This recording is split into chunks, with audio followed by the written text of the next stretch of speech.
अब अगला उदाहरण हम लेते हैं, बिल्कुल इसी तरीके से जो भी हमने क्वेश्चन किया बिल्कुल इसी तरीके का अगला उदाहरण है।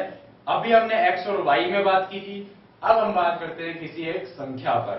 तो ये उदाहरण कहता है कि सिद्ध करो कि 41 की घात n माइनस 14 की घात n 27 से भाज्य है।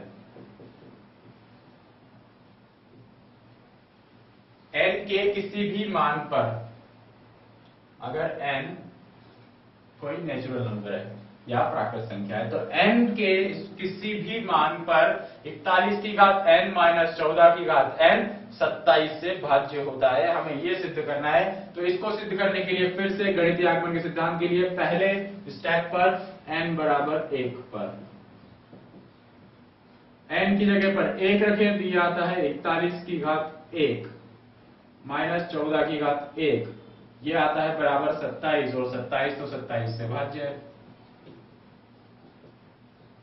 27 से भाज्य होगा, यानी कि P1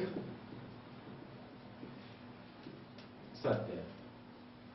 अब हम चलते हैं हमारे दूसरे स्टेप पर। यहां हम मानते हैं, माना कि n बराबर m पर कथन सत्य है। अगर n बराबर m पर यह कथन पूरी तरह से सत्य है, तो हम लिखते हैं कि 41 की घात m माइनस 14 की घात m 27 से भाज्य है, तो 27 के हम इसको लिख लेते हैं।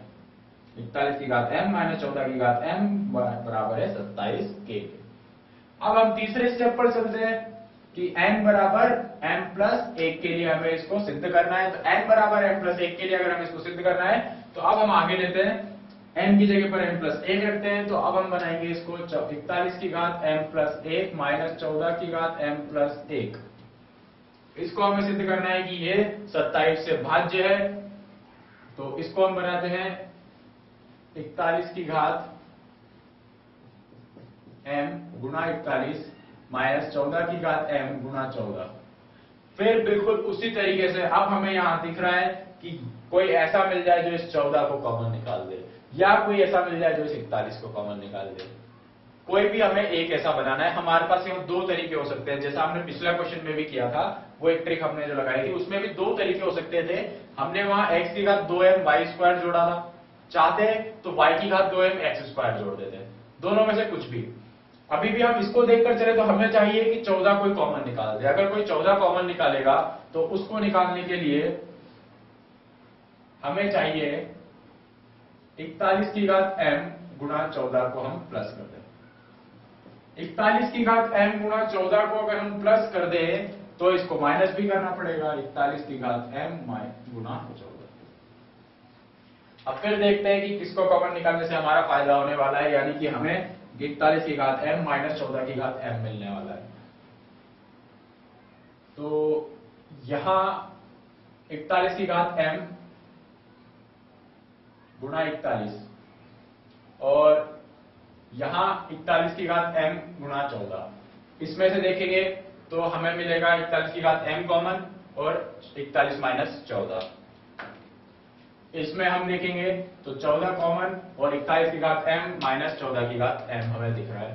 तो अब हम लेते हैं इन दोनों में कॉमन, वो आ रहा है 41 की घात m, ये बनेगा 41 माइनस 14।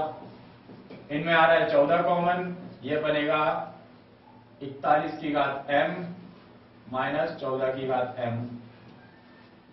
41 की घात m 41 माइनस 14 बराबर 27 प्लस 14, ये समीकरण नंबर 1 से 27 के बराबर, इसको हम लिख लेते हैं 27 के।